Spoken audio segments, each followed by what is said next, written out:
E aí galera do canal, como é que vocês estão? Tudo bem com vocês? Eu sou Jefferson Luiz, seja muito bem-vindo, muito bem-vinda ao canal Mais Verde.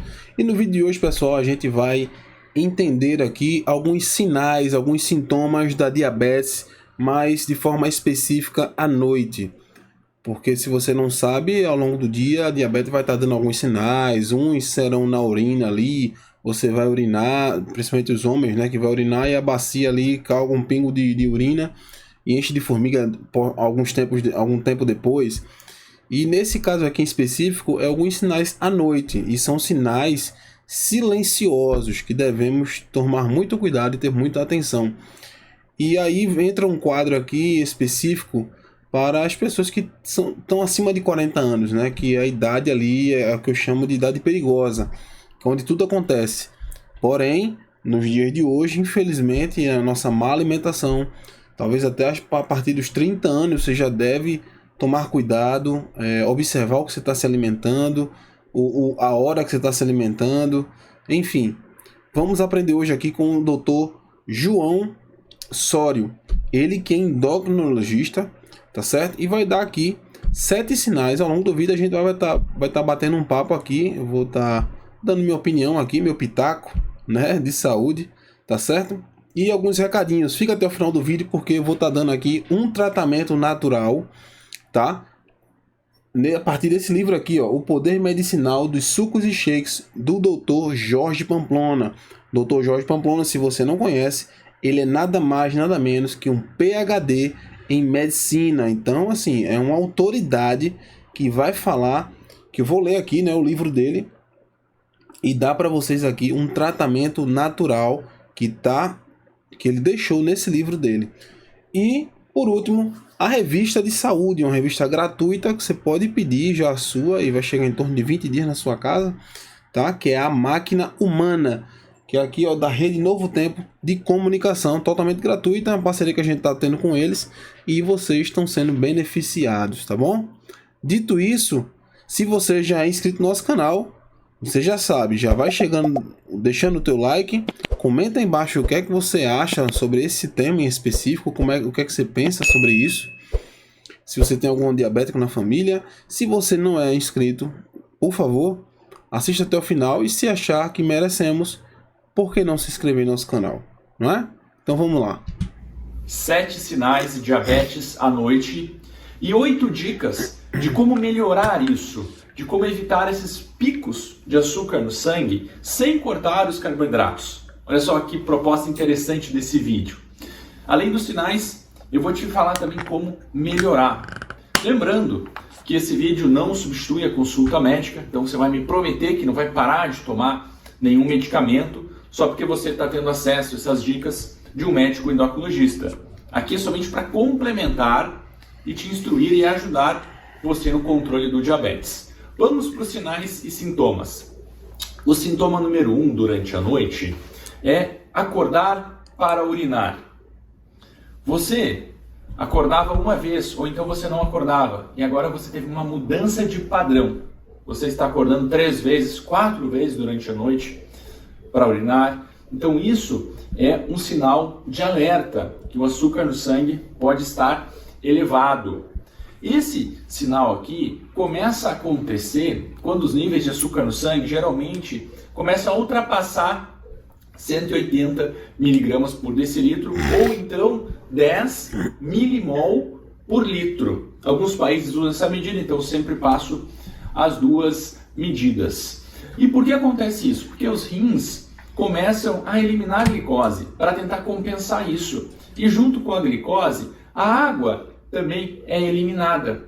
E você acaba acordando para ir no banheiro. E não é só aquela vontade, e aí acaba saindo um pouquinho. Não, você realmente acorda com vontade de urinar e tem uma quantidade significativa de urina. É importante fazer essa comparação com o seu próprio padrão, porque muitas pessoas já têm esse hábito de acordar durante a noite. Eu, por exemplo, todas as noites eu acordo 3, 4 vezes para ir no banheiro. Já fiz todos os exames e não sou diabético. Então não é sempre que você está acordando durante a noite vai ter diabetes, mas é importante avaliar, principalmente na mudança de padrão.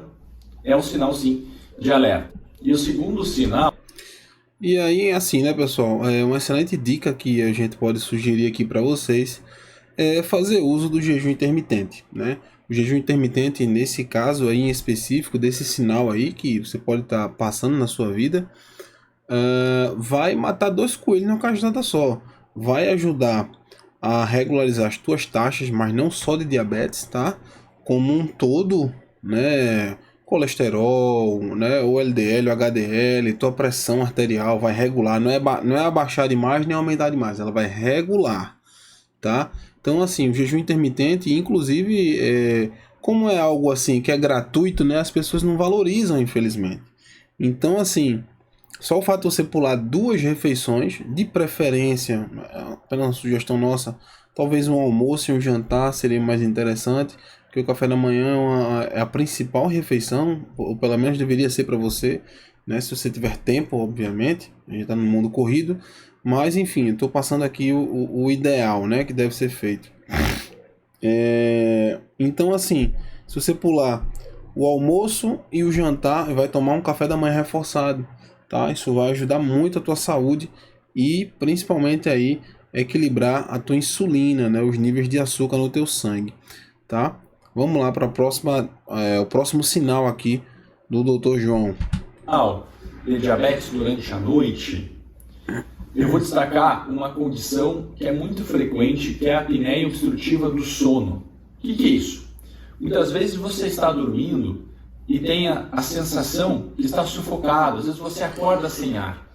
Na verdade, isso não é somente a sensação, porque na apneia obstrutiva do sono, o fluxo de oxigênio pode ser interrompido, o que vai gerar uma baixa oxigenação, que nós chamamos de hipóxia, e isso faz que você acorde querendo respirar.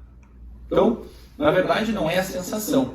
E essa apneia obstrutiva do sono tem uma relação direta com o aumento dos níveis de açúcar no sangue. Inclusive, pode ser uma causa até mesmo de pressão alta, porque tem várias consequências no nosso corpo. E eu quero que você pergunte para alguma pessoa que dorme na mesma casa, ou então se alguma pessoa já te falou, se você está roncando muito. Porque muitas vezes, com os roncos excessivos, também estão relacionados com a apneia obstrutiva do sono. Mas, se você acorda com essa sensação de sufocado, tem que investigar melhor, porque tem uma série de consequências metabólicas que a apneia obstrutiva do sono leva. E uma delas é o aumento dos níveis de açúcar no sangue. Muitas vezes, o paciente toma medicamentos, faz todas as medidas, mas se ele tem essa alteração, ele vai acabar elevando os níveis de açúcar no sangue, tá bom? Então, muita atenção aqui para o seu sono. A parte da noite é extremamente importante. E o sinal número 3? Pois é, então assim, né? O jejum intermitente, mais uma vez aqui, vai regularizar o sono. Por quê? Quando você entra no estado de jejum, a sua insulina está abaixando, tá? Tá abaixando e aí vai te dando uma sonolência natural, tá? A partir do jejum. Eu tenho um hábito de fazer um jejum à noite. Geralmente eu pulo o jantar e o café da manhã, né?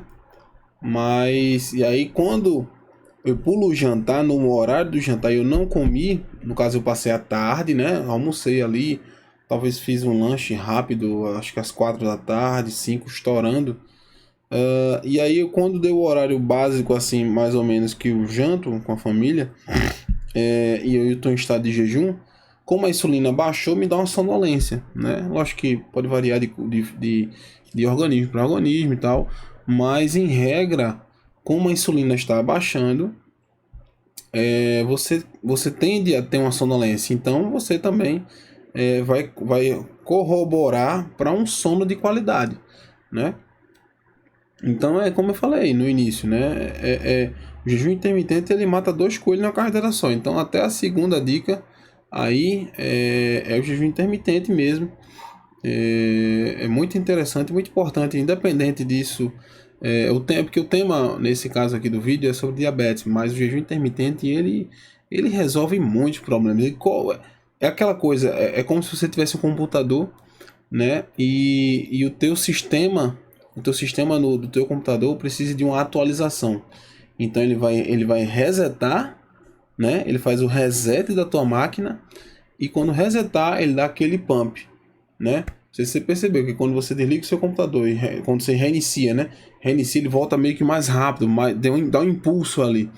Então o jejum intermitente é justamente isso. Agora, o difícil é você, às vezes, dependendo do caso, você manter uma linha interessante do jejum, né? O pós-jejum, como você volta, né? E também a manutenção, né? Porque não adianta também, quase não adianta, né? Você fazer um jejum intermitente e depois passar as próximas 3 a 5 refeições só comendo porcaria, entendeu? Enfim, vamos ver aqui o Dr. João Sório. Que é a queimação nas pernas durante a noite. Quando você coloca o lençol, por exemplo, muitos pacientes relatam uma sensibilidade aumentada, porque isso pode significar neuropatia diabética, que é a complicação mais frequente do diabetes. Você sabia que 50% dos diabéticos podem ter essa alteração nos nervos? E isso pode se manifestar dessa maneira, com o aumento da sensibilidade, com queimação. Algumas pessoas relatam que quando colocam o lençol, dá aquela sensibilidade. Então, tem que ter muita atenção. Nem sempre vai ter aquela sensação de calor ou então de frio nas pernas.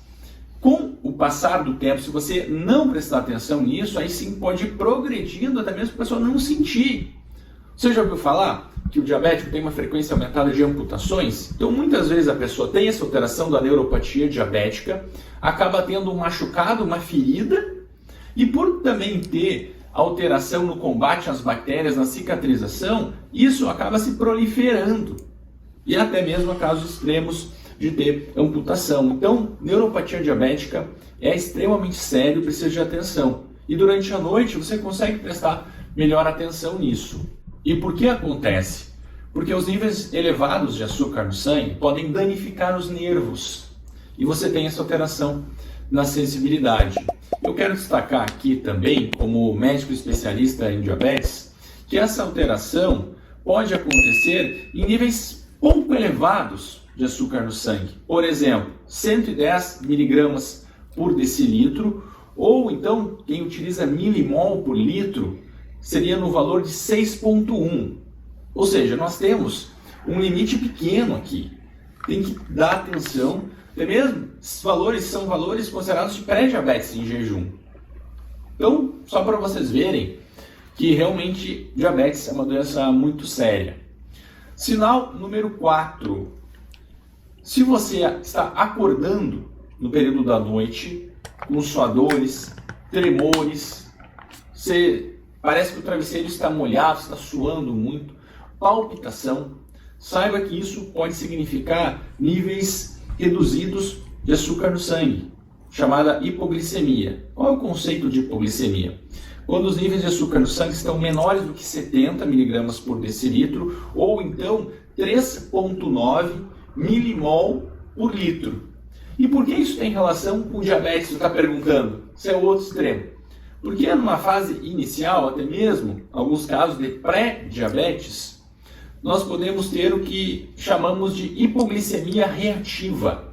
Você faz uma refeição rica em carboidratos, em açúcares durante a noite, e o pâncreas responde produzindo mais insulina ainda. Como o seu corpo já está com algum problema para lidar com a insulina, nesse nível de pré-diabetes, pode acabar mesmo causando isso que nós chamamos de hipoglicemia reativa. Então, mesmo que você não tenha diabetes, tem que fazer os testes para ver como estão os níveis de açúcar no sangue. Se você já tem diabetes, também tem que tomar cuidado, porque muitos medicamentos podem causar hipoglicemia.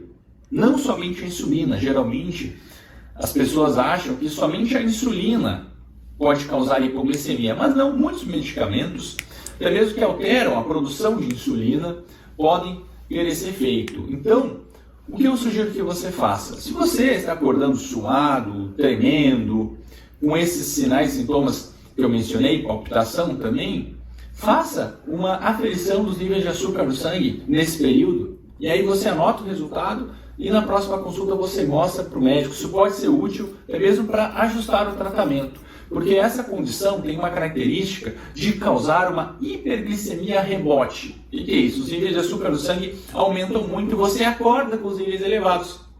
Então tem que ter muita atenção. E o sinal número 5.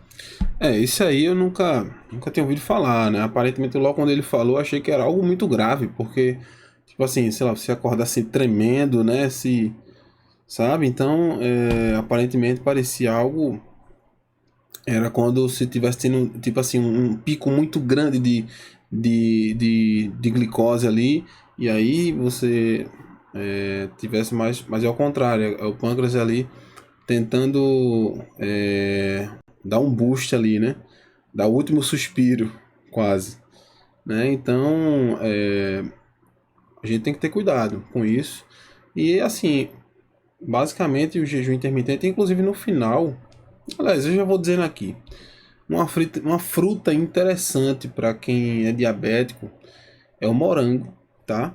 O morango, ele dá uma segurada boa nos níveis de açúcar no sangue e é um doce saudável, né?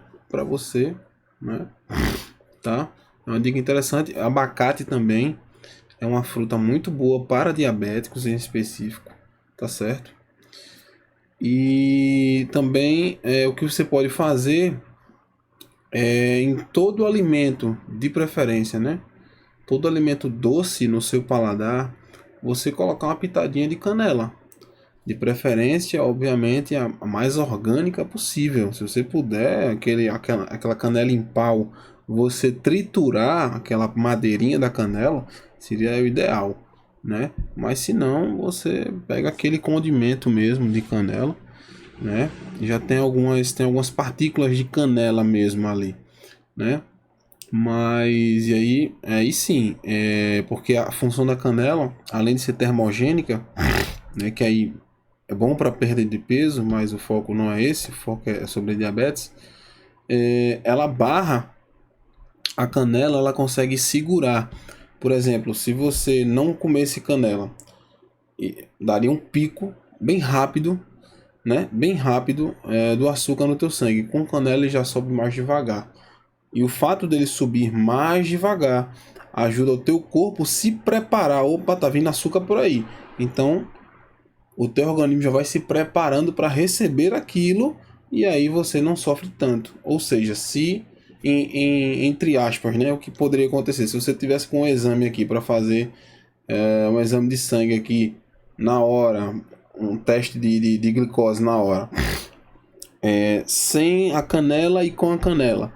Sem a canela iria dar talvez até que você tivesse diabético, mas com a canela não daria, porque como faz o açúcar subir mais lentamente para o seu corpo, a canela, então aí dá o tempo do corpo mesmo se proteger, né? Então são 3 dicas aí bem rapidinhas aqui sobre alimentação aí que você pode agregar no seu dia a dia se você é pré-diabético ou tem medo de ser diabético, que todo mundo tem, né? Ninguém quer ser diabético, né? Que é abacate, morango e a canela. A canela é fundamental, tá? A canela não brinque não, que a canela é maravilhosa. E quando eu for dar a receita do tratamento natural, eu vou dizer também um último alimento que me lembrei agora. Então fica até o final do vídeo. Se você não é inscrito, já inscreve-se no canal, curte e comenta aí embaixo, tá? No final eu vou estar dando aqui também uma última fruta também, bem interessante ela, que aí tem milhares de propriedades dessa fruta, mas eu vou falar especificamente sobre o tratamento natural também dela para diabetes, tá? Vamos lá. 5 durante a noite, e esse aqui também é bem curioso, os estudos recentes mostram que o diabetes também pode aumentar a frequência de uma condição chamada síndrome das pernas inquietas. Você já ouviu falar? Eu tenho quase certeza que sim. Só que muitas pessoas têm o conceito errado dessa síndrome. E o que define a síndrome das pernas inquietas? Então são movimentos involuntários que geralmente pioram durante a noite e em repouso. Ao contrário do que muitas pessoas pensam, que é aquele movimento das pernas por ansiedade. Então é um pouquinho diferente. Esse movimento por ansiedade não foi relacionado diretamente com diabetes, Mas a síndrome das pernas inquietas, sim. Então, se você tem, também tem que avaliar os níveis de açúcar no sangue, tá bom? Pior à noite, período noturno e em repouso. E o sinal número 6. Essa aí eu não podia imaginar. O que eu imaginava era sobre, tipo, meio que ansiedade ali. Você tá com as pernas inquietas ali, é ansiedade, né? Essa aí eu não imaginava, não. Nunca me deparei com a situação de ver alguém com as pernas inquietas assim. Um diabético, né? Ou diabética. Que eu já tive meu pai diabético. E ele realmente quase foi amputado o pé dele. E aí, como o doutor falou um pouco antes, né? Quase que ele amputava o pé dele. Ele ficou... Morri de medo disso, né? Então, realmente, diabetes é uma doença terrível. Cega, deixa a pessoa cega, pode amputar um membro, né? Realmente é uma doença terrível. Acordar cansado. Porque quando você tem um aumento dos níveis de açúcar no sangue, muitas vezes você não consegue ter o sono reparador. Parece que você não dormiu direito. Parece que o seu corpo não descansou o que precisava. Mesmo que você tenha dormido todas aquelas horas, né? Às vezes a pessoa dormiu 8 horas e ainda acorda cansada. Parece que acabou de correr uma maratona. Muitos pacientes relatam isso, que já acordam com a sensação de peso nas pernas. Porque, como você tem uma alteração nos níveis de açúcar no sangue, o seu corpo não consegue pegar esse açúcar, essa energia, e colocar dentro das células, dentro dos músculos. Então você vai acordar cansado e também precisa de uma avaliação dos níveis de açúcar no sangue. E o sinal número 7, antes de... Pois é, aí, mais um em que o jejum intermitente seria fantástico. É isso aí também. Para regularizar o teu sono, você pular 2 refeições, bem simples. E infelizmente o simples é que faz as pessoas não fazerem o jejum intermitente, né? Mas paciência, né? Deixa eu começar a falar as dicas de como evitar isso. O sinal número 7 é muita sede.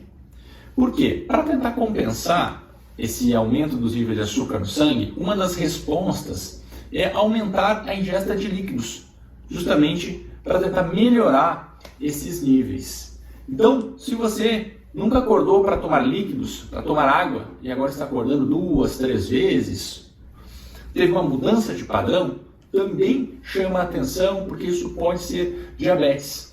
Se você está com sinais e sintomas, mesmo que você tenha uma avaliação com menos de 3 meses dos níveis de açúcar no sangue, você tem que fazer uma nova avaliação, porque em alguns casos de diabetes tipo 1, por exemplo, o paciente tem exames normais há alguns meses, porém, como é uma doença autoimune que acaba atacando as células beta do pâncreas que produzem insulina, você tem um aumento mais rápido desses níveis de açúcar no sangue. Geralmente ele não dá tantos sinais antes da pessoa começar a acordar para urinar, a pessoa começar a acordar para tomar líquido, da pessoa ficar muito cansada. Às vezes isso é muito rápido, cerca de 15 dias, por exemplo. Então, mesmo assim, você tem que ter uma avaliação se está começando com sinais e sintomas. E agora, como evitar? O que esse último sintoma aí, aparentemente, eu acho que é o mais comum para as pessoas que têm diabetes, né? É realmente a questão da sede, né? Muita sede ali. E o problema todo é porque é tudo à noite, né, cara? Tudo atrapalhando o sono. O sono que é um sono restaurador, né? O sono é que restaura a vida. É um sono de qualidade. Ele dá um restauro que você não pode nem imaginar, né? O que o sono, uma boa noite de sono é capaz de fazer, entendeu? É só você ir para o sentido contrário. Tem uma noite mal dormida e aí sim você tem noção do quão importante é um sono de 8 horas. Tire um dia, né? Por consequência talvez, e durma por 4 horas.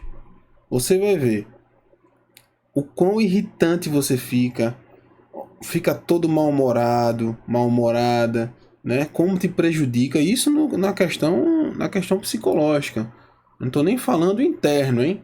Mas, poxa, deixa o teu corpo totalmente como o teu metabolismo fica lento, fica tudo complicado. Então, assim, Uma noite bem dormida de sono é um restauro total. Vamos agora para as 8 dicas que o Dr. João Soria vai dar para a gente. Fazer para diminuir esses picos de açúcar no sangue, seu corpo conseguir lidar melhor. Vamos ver se inclusive se bate com a minha aqui que eu dei. Abacate é uma fruta interessante para isso. Morango e a canela, né? E já eu vou dar a última fruta. Melhor com a glicose. Essas dicas são diferentes de muitas que eu já falei aqui, então é importante que você assista até o final, porque eu fiz uma revisão da literatura no dia de hoje para passar a informação mais atualizada para você. Bom, são 8 dicas. E a dica número 1, e também muito interessante, que é sobre o amido resistente. Você já ouviu falar que se você colocar o arroz na geladeira, ele iria se tornar um carboidrato melhor? Provavelmente você achou que isso era uma grande mentira. E eu também achei, antes de ver os estudos. Mas tem uma grande questão. Se você cozinhar o arroz, se você preparar o arroz e colocar ele na geladeira e consumi-lo no outro dia, por exemplo, a estrutura do amido vai ser modificada, vai se tornar um amido resistente. E isso acaba diminuindo o impacto glicêmico do arroz. Olha só que interessante. E também os estudos mostram que pode ter um benefício para o seu intestino, para a sua digestão. Então vale a pena, se você for diabético, você deixar o arroz na geladeira. E aí muitas pessoas vão comentar assim: ah, mas eu posso comer em grande quantidade? Só isso vai funcionar? Não, pessoal, claro que não. Eu estou falando aqui da mesma porção. Se você comparar a mesma porção de arroz e outra, a porção igual de arroz com amido resistente, você vai ter um pico de açúcar no sangue menor com essa opção aqui. Mas está longe de ser a cura, como o pessoal fala, tá bom? Então, já que você quer comer arroz, faça essa dica que vai te ajudar no controle. Pois é, né? Porque assim, via de regra, todo mundo sabe que o arroz, por mais que seja um alimento natural, um alimento saudável, e o açúcar dele é um açúcar saudável por ser natural, um alimento natural, diferente, por exemplo, de um macarrão. O macarrão é uma massa, o arroz não. O arroz, feijão, tudo isso são alimentos naturais. Porém, se você exagerar nele, realmente é prejudicial para a sua saúde, principalmente para quem é diabético, né?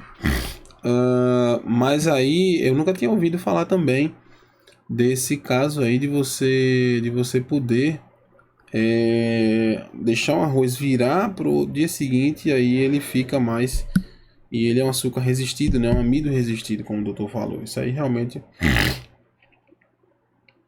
vale análise, vale o estudo, você procurar se informar também em respeito disso, se você é diabético, né? Por incrível que pareça, tem evidência científica disso. Você achou curioso? Então já valeu que você se inscreva aqui no canal se você quer mais dicas como essa. Também deixa o seu curtir para eu continuar o vídeo falando mais dicas interessantes para você. E a dica número 2, para diminuir os picos de açúcar no sangue no período da noite, é você alterar a ordem dos alimentos. Para o diabético, para evitar esse aumento dos níveis de açúcar no sangue, idealmente você tem que começar com os vegetais, por causa das fibras. Depois, você passa para as proteínas e as gorduras.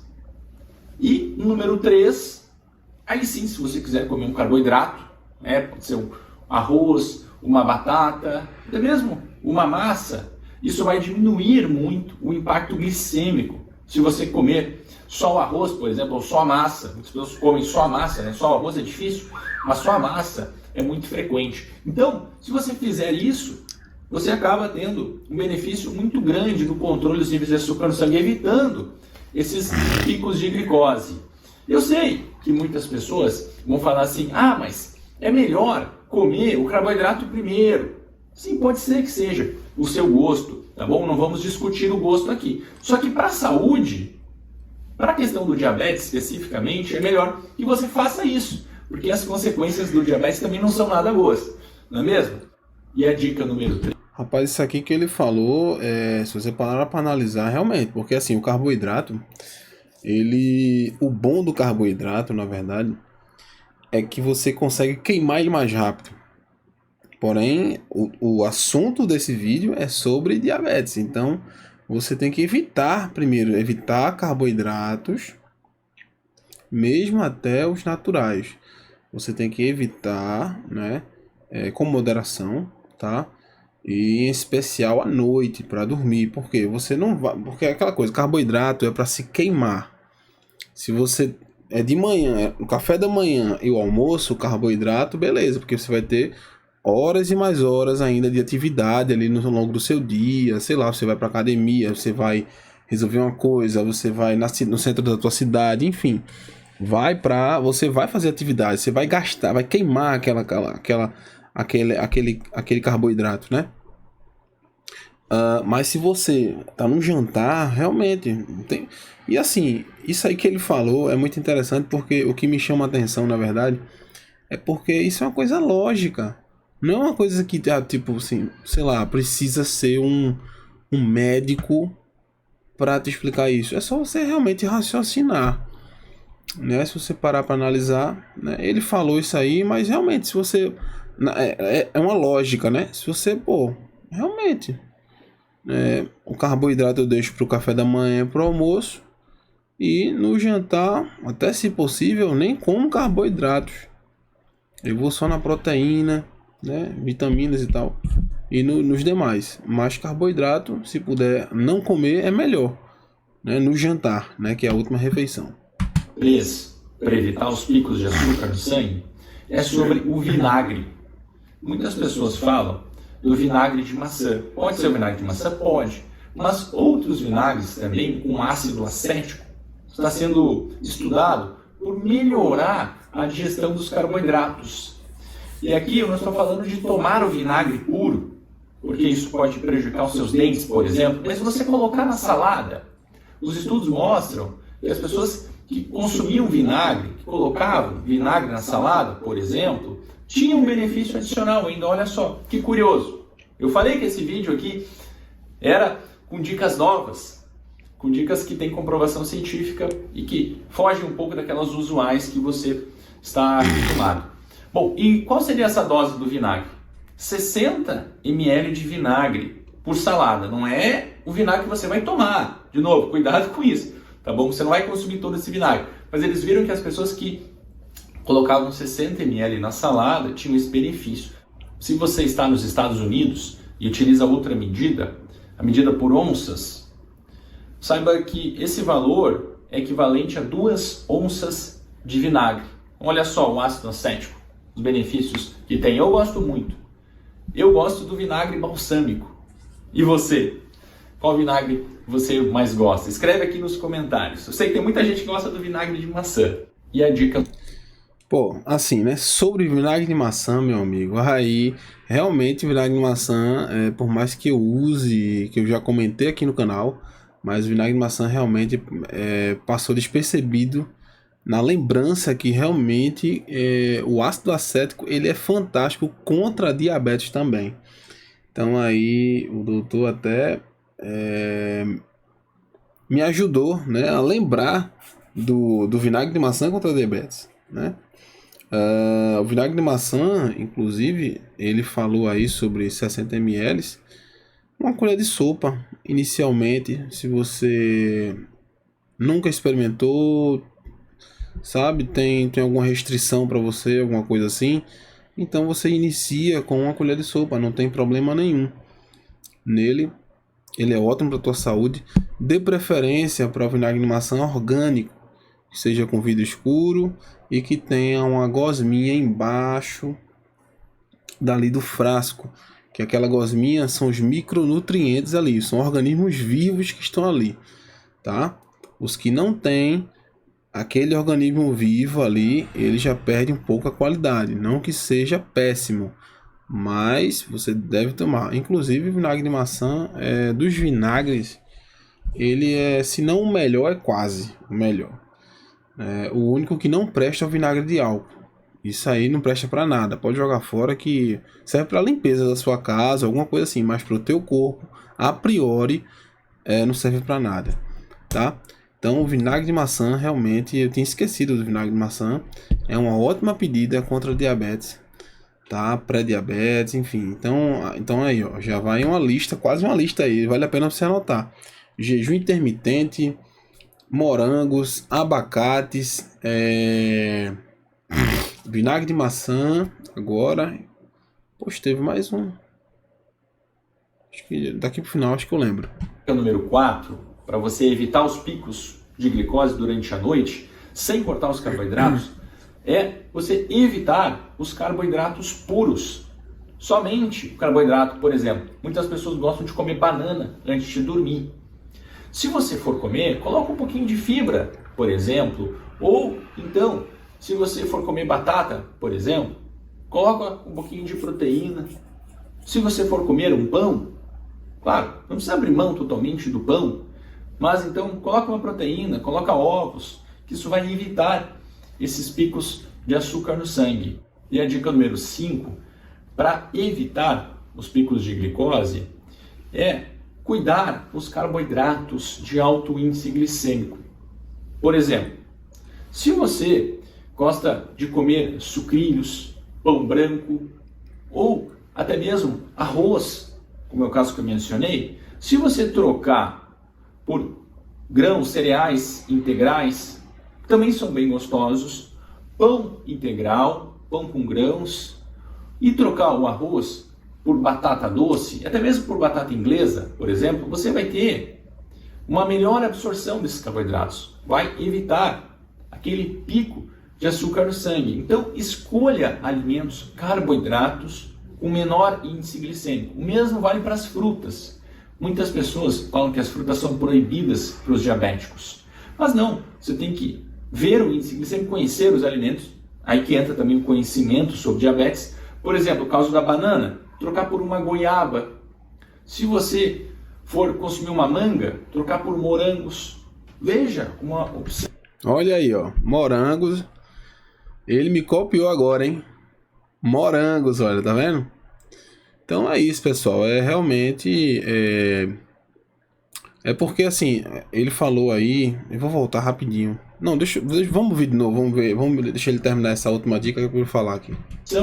Que tem menos carboidratos e com índice glicêmico menor, que isso vai te ajudar a evitar esses picos de açúcar no sangue, tá bom? Maçã é uma ótima fruta para comer antes de dormir, para evitar esses picos durante a noite, porque tem fibras e vai te fornecer vitaminas, nutrientes, minerais, e até mesmo pode ajudar no seu colesterol, porque a maçã tem pectina, uma fibra solúvel, tem muitos estudos sobre isso. Então, é muito importante você optar por alimentos com índice glicêmico menor, com baixo índice glicêmico. Número 6. Só para não me esquecer aqui, a questão do suco, o problema é a frutose. O que é que acontece? Quando você faz um suco de laranja, um exemplo, que é o exemplo mais comum, você está espremendo 5, 6 laranjas num copo. Só que quando você espreme, você não é muito diferente de você comer uma laranja ou até 6 laranjas que fosse, porque quando você come a laranja, não tem aquelas ferpazinhas, aquilo ali são as fibras do alimento. Aquilo ali faz com que segure o pico glicêmico. Por isso que ele falou de fibras aí, né?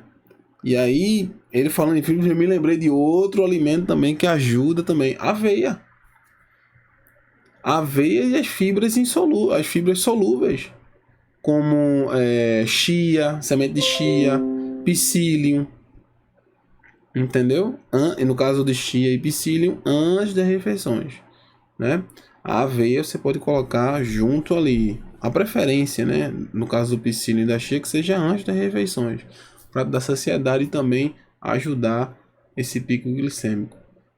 Então assim, a questão da frutose que é perigoso, né? Você espremer ali 5 laranjas, várias mangas, ali você só está tomando realmente o açúcar da fruta, o carregado. Para fazer um suco de manga, por exemplo, sei lá, são 3, 4 mangas, cara.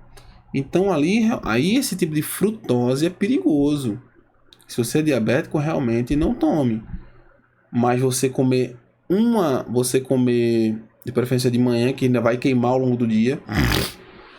Você comer uma manga uma vez ou outra, sei lá, uma vez por semana, 2 vezes por semana, isso não vai acabar com não vai aumentar a tua insulina estrondosamente, tua glicose estrondosamente, não vai, tá? Então, assim, porque aquela coisa, nas frutas tem as fibras. O que segura o pico glicêmico são as fibras. O segredo é esse, tá? Sobre o consumo de fibras, e aqui eu vou mencionar a quantidade. Um estudo nos Estados Unidos viu que o consumo médio dos americanos de fibras está em torno de 15 gramas por dia. Se você quer ter um controle melhor dos níveis de açúcar no sangue, o valor recomendado é cerca de 30 gramas até 35 gramas de fibras, pelo menos. Tá bom? Aqui é um limite inferior, não é a quantidade máxima. Então, veja bem, os americanos consomem menos da metade do recomendado de fibras. E as fibras são importantes porque elas ajudam a estabilizar os níveis de açúcar no sangue, também te dão mais saciedade. E uma maneira bem simples de você realizar isso é agregando sementes, por exemplo, semente chia, semente de linhaça, mas alimentos que são ricos em fibras também, não somente vegetais, mas alimentos que têm na sua composição para te ajudar nisso. Então, antes de dormir, eu, por exemplo, gosto de comer um iogurte. E eu coloco uma colherzinha de sobremesa, 5 gramas de sementes de chia. Então, é uma dose bem pequena e isso me ajuda a conseguir comer essa quantidade de fibras por dia e faz um bem enorme para o metabolismo, para os níveis de açúcar no sangue. Número 7. Eu falei primeiro a chia e eu esqueci realmente da linhaça também. É uma fonte também, uma outra alternativa de fonte de fibras também. Muito interessante a linhaça.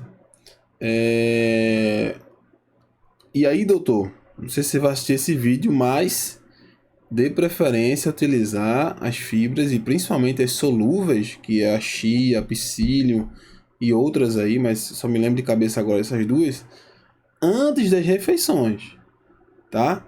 Mas é isso aí, cara, é fibras. Fibras salva vidas, né? Quase rimou, né? Fibras salva vidas, né? E outra estratégia para reduzir o impacto glicêmico é trocar a farinha de trigo por farinha de amêndoas, farinha de coco, farinha de grão de bico, farinha de aveia.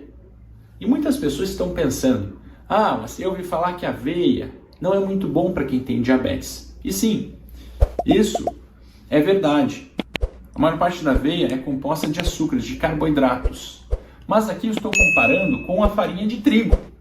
Então muitas pessoas gostam de fazer alguma receita e não sabem qual farinha utilizar para diminuir o impacto glicêmico.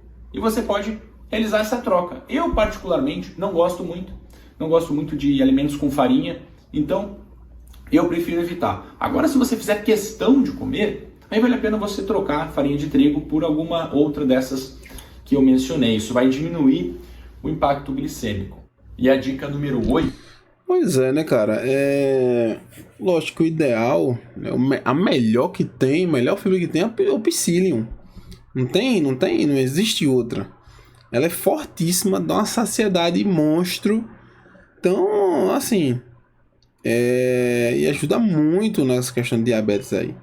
Por conta das fibras em si, que é a função dela de fibras.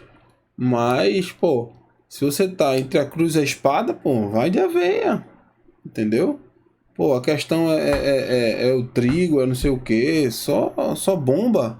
A aveia é saudável, cara. É muito melhor, anos-luz, do que farinha de trigo ou essas farinhas aí. Então, farinha de aveia. É mais fácil de achar, é mais em conta do que a maioria das outras. Contra o psyllium mesmo, psyllium, entre psyllium e aveia, o psyllium é uma fortuna no Brasil, né? Mas, enfim... Vá com cautela, vai se observando, vai se analisando, tá? Mas o mais importante é você alterar você fazer uma alteração, melhorar a tua qualidade de vida. Você saindo de uma... É questão de um estágio, é que nem um estágio. Saiu farinha de trigo, passei para farinha de aveia. Saí da farinha de aveia, vou para algumas farinhas vegetais. E assim sucessivamente, tá? O que não pode é você, não vou comer farinha de aveia, porque a aveia também prejudica. Pô, mas é melhor do que o trigo. Entendeu? Para controlar os níveis de açúcar no sangue. E essa aqui é muito interessante também. Um estudo recente que analisou as refeições e o impacto glicêmico. Ele viu que as pessoas que consumiam carboidratos fracionados durante o dia, elas tinham uma melhor resposta do que aquelas pessoas que consumiam os carboidratos concentrados. Por exemplo, se você vai consumir 60 gramas de carboidratos no período da noite, eles compararam com as pessoas que consumiam ao longo do dia quantidades pequenas de carboidratos.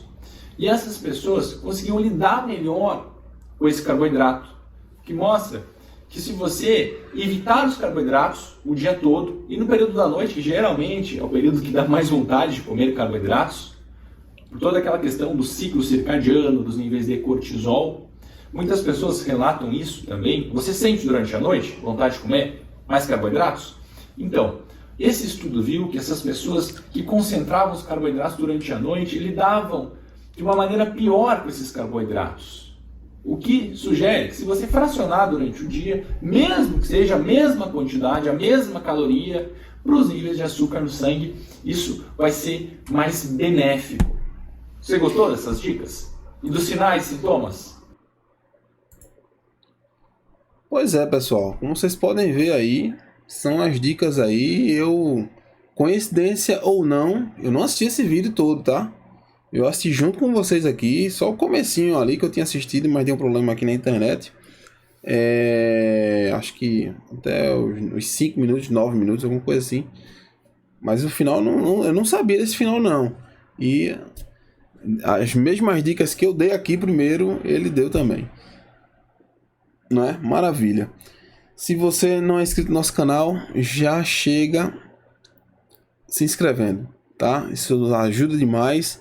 Eu espero que você tenha gostado desse conteúdo riquíssimo aí. E aquela coisa, né? Alimentação natural, mesmo que o tema seja diabetes, mas você trocando itens por outros itens aqui, vai te ajudar em outras partes do teu organismo, né?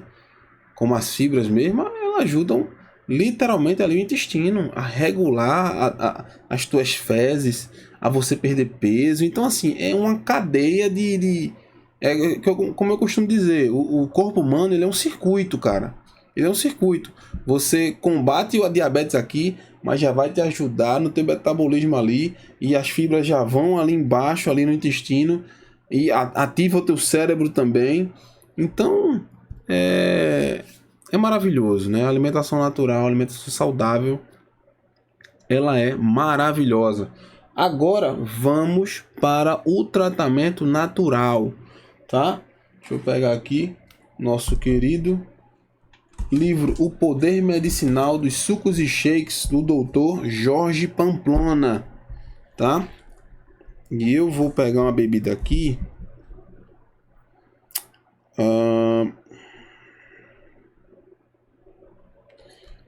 Intolerância ao glúten. Se você é celíaco, tem problema com relação a glúten, vamos lá. E aqui algumas restrições. Sem glúten, obviamente, né? Diabéticos, ele disse que é recomendada para uma bebida recomendada para diabetes. Isso aqui é um suco, tá? Lembrando, tá, pessoal? Isso aqui é um tratamento natural. Você não vai passar a vida inteira tomando esses sucos, esses shakes, esses chás aqui. Alguns até pode se tomar o resto da vida, não tem problema. Em especial até os chás. Mas alguns sucos, alguns shakes aqui são tratamentos. É só para um período específico ali. E depois você vai mudar a sua alimentação, vai se reorganizar. e vai seguir sua vida feliz da vida ali, né? Com a sua saúde plena. Então vamos lá. Sobre alergia alimentar, ele disse que são 100 precauções especiais sobre isso. Então vamos agora para os ingredientes, preste atenção. Uma maçã média, cerca de 160 gramas, tá? E voltando aqui um pouquinho, que esses ingredientes, o doutor aqui, Jorge Pamplona, diz o seguinte, que é para 2 porções de 250 ml. Uma maçã, voltando, né? Uma maçã média agora, cerca de 160 gramas. Uma abobrinha média, cerca em torno ali de praticamente 200 gramas. Uma xícara de leite de arroz, cerca de 240 ml. 2 colheres de sopa de suco de limão, 30 ml. 2 colheres de sopa de açúcar mascavo, né? Ou demerara ali, alguma coisa para adoçar nesse caso aqui, tá? E agora o modo de preparo. Preparar o leite de arroz. Nesse caso aqui do leite de arroz, pode ser qualquer leite, leite vegetal, tá certo? De preferência, porque o leite vegetal não tem nenhuma restrição, não tem nenhum problema. O leite que a gente toma de caixinha, mesmo até do desnatado, tem vários conservantes, umidificantes, aditivos ali dentro. Então, o Dr. Jorge Pamplona, ele não recomenda que a gente utilize esse tipo de leite. Por isso que ele sempre sugere aqui no livro do Poder Medicinal Sucos e Shakes, ele sugere sempre o leite vegetal, tá? E agora, né? Passar a maçã e a abobrinha pelo multiprocessador, misturar o limão e o melado e o açúcar mascavo com o suco obtido. Muito bem. Isso aqui é uma bebida, voltando, né? Uma bebida para intolerância ao glúten. Mas é aquela coisa, aquela máxima que a gente fala aqui, né? É uma bebida para o intestino de uma maneira geral. Então, mesmo que você, de repente, né? Eu até sugeriria, mesmo que você não tenha um problema de intolerância ao glúten, mas como é uma bebida que atinge o intestino, o que acontece? Você pode também fazer uso dela. E se você tem problema de intolerância ao glúten, isso aqui é um tratamento natural focado nisso, né? Você faz um exame em você de 1 semana a 15 dias. Vai se observando. E óbvio, e evidente, que você vai estar cortando todo tipo de pão, de massa, de bolo, tudo relacionado a trigo, né? Enfim, isso aí você já sabe. Deixa eu ver mais aqui. Sim, é uma bebida que ataca todo o intestino. Então, assim, se você também tem outros problemas do intestino, problemas relacionados ao intestino, eu acharia interessante também você fazer uso dessa bebida. Se você tiver com os ingredientes aí que eu já relatei aqui. Tá bom? Então era isso. Como prometido, foi dito aqui um tratamento natural. Eu vou ficando por aqui e lembre-se, ser mais verde é uma decisão. Eu já tomei a minha, mas e você? Eu vou ficando por aqui, pessoal. Vou estar deixando para vocês aqui 2 vídeos interessantes, tá? Fiquem à vontade, tá bom? Até a próxima, pessoal. Tchau, tchau.